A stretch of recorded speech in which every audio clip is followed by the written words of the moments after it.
I was down here working. I was between projects. I've got multiple projects going on in Houston, and I needed some equipment in order to finish up all my work that week. And I was going to be headed home that evening, but I had a project downtown, and I was headed up to North Houston to where a storage facility is that we keep some equipment. And I needed to go pick up a couple small pieces and then go finish up, back downtown, and then I would have been headed home. The accident happened between the first project of the day and me making it to the equipment storage facility where I was headed. And, the accident happened. It, from my standpoint, it felt, I drive a Ford F-250. It really felt like just a series of maybe 5 or 6 bumps. There were I remember some noises, but then I came to a stop, and I was, as I explained earlier, I kind of, in my head of my rationale, if we take, a minute and break it into 60 seconds or 60 frames, I feel like maybe I was catching every, 5 to 10 frames, I would get one. And all of a sudden, I hear this guy's voice, and he asked me, if I'm alive. And it surprised me, and I kind of, I answered, and I felt like I was able to, but then, the wreck was very violent. I suffered an immense amount of trauma throughout the wreck. So I had a lot of things going on, and I couldn't breathe that well, and my throat was filling up with blood faster than I could breathe or spit it out. And so it was super painful to, to take each next breath. And it felt like I just wanted to go to sleep. I don't know. It was in my mind. I wasn't thinking about stopping breathing. I just thought, man, if I could go to sleep, this wouldn't hurt too bad. And this guy, this voice came in, and he asked if I was alive, and said yes. And he said, my name is Tim. He said, you're going to be okay. He said, just breathe for me. And he kept telling me to breathe, and I told him it hurt. And then there was another man as well. And I think he was behind Tim, but I knew I had the wherewithal.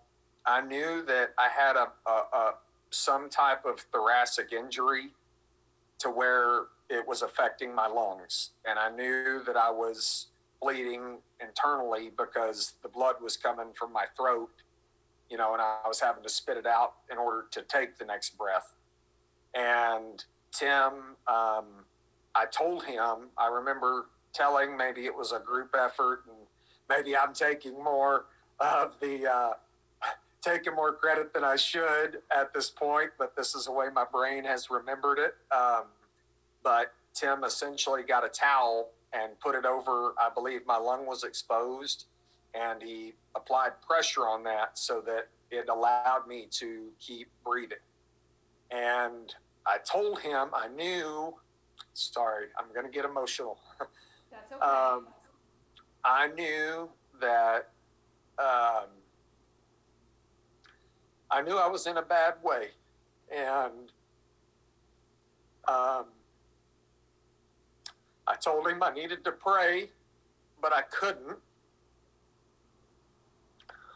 And I needed somebody to pray for me, pray with me.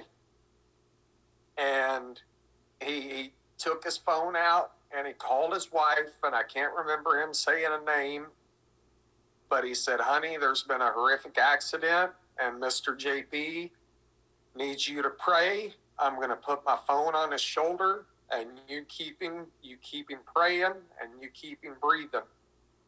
And she, without hesitation, and I don't know, I mean, I've heard some good people pray in my time, But that woman prayed,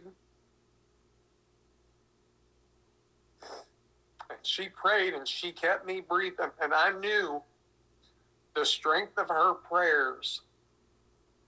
And Tim was praying the whole time too. He was telling me to keep breathing, and both of them, they're the only reason I'm here. I mean, the firefighters, the medical staff, everybody has been tremendous, and I don't want to take any credit from anyone, but I would have given up before they could have got to me. And it's not funny, it is funny to me, because I think when the first truck company got there, they were probably looking at the condition of my vehicle and thinking that there's no way whoever's in there is still alive.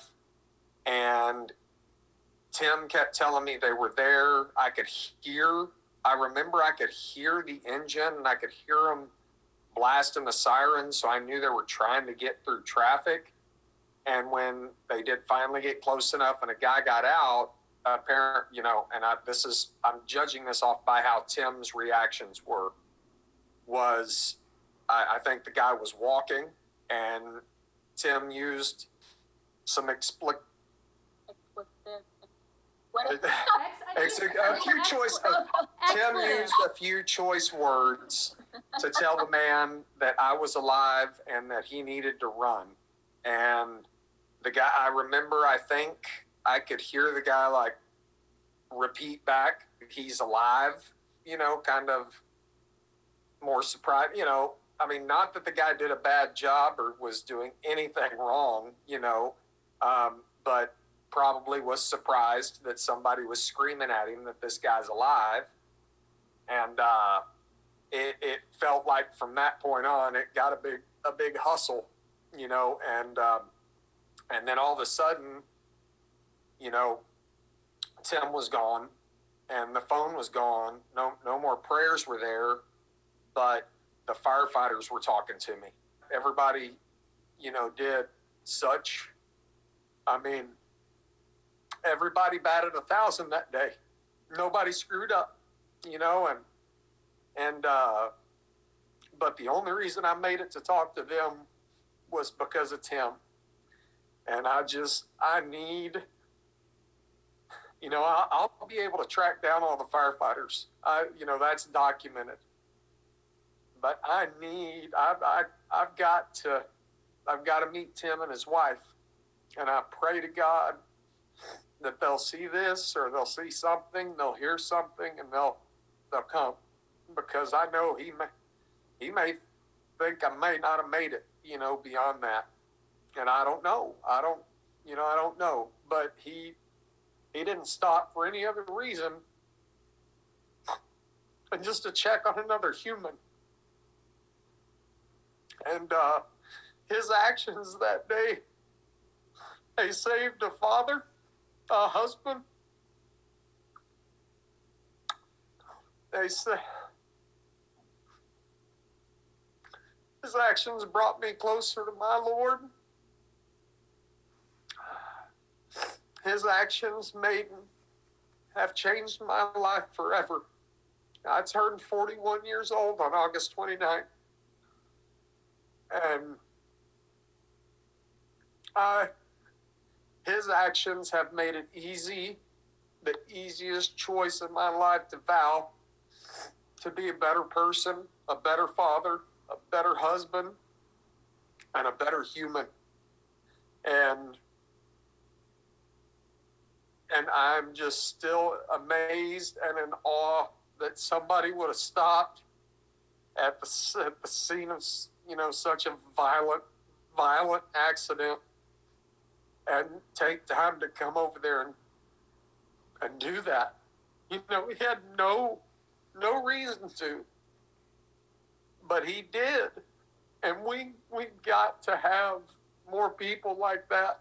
People need to know that there's no color, there's no race. It's not about that. We are all humans, and we all have accidents and bad times, and we have to pick each other up.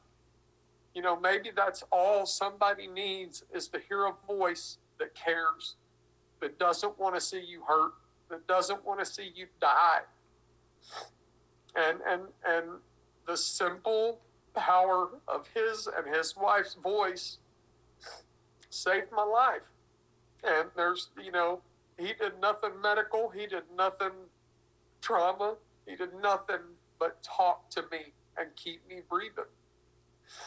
And, I know I may sound ridiculous, or some people may think that this, that it's just a near-death experience, change this guy's life or whatever. But I know my experience, and I hope and pray if only one person, if it makes a difference for one person, it's all worth it. Because the humanitarianism that he showed that day has kept a father around. I've got a 13-year-old son that I haven't seen since the accident. I'm going to get to see him tomorrow.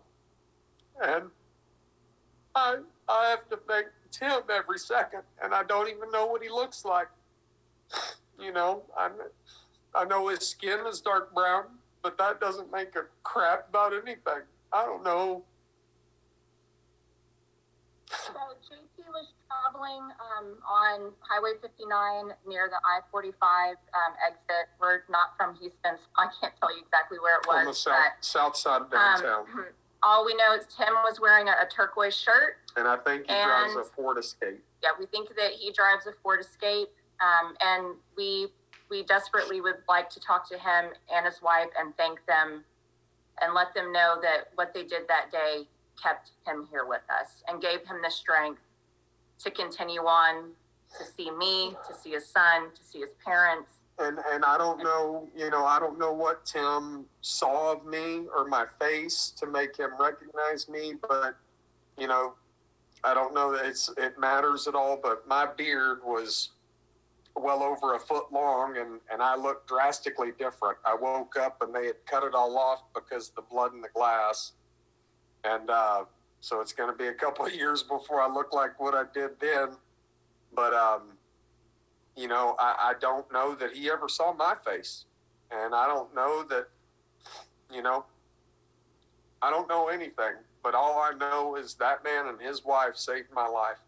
And I am forever grateful. And I pray every hour that I get to meet him and hug that man's neck and hug his wife's neck and just let him know how much he means to me, and I also, the big thing for me, really the tangible part is, people tell these stories all the time, and there's an angel that they had with them that kept them alive, and that, maybe it was metaphorical, maybe it was in their mind. Mine was a real human. And in today's day and age, that's worth more than a winning lottery ticket. And that man needs to know what he did and the good that he has caused. And I pray for that man to have the most glorious life he could ever possibly have and never have an ounce of trouble beyond anything else, because he's kept me here for her, and he's kept me here for my son, and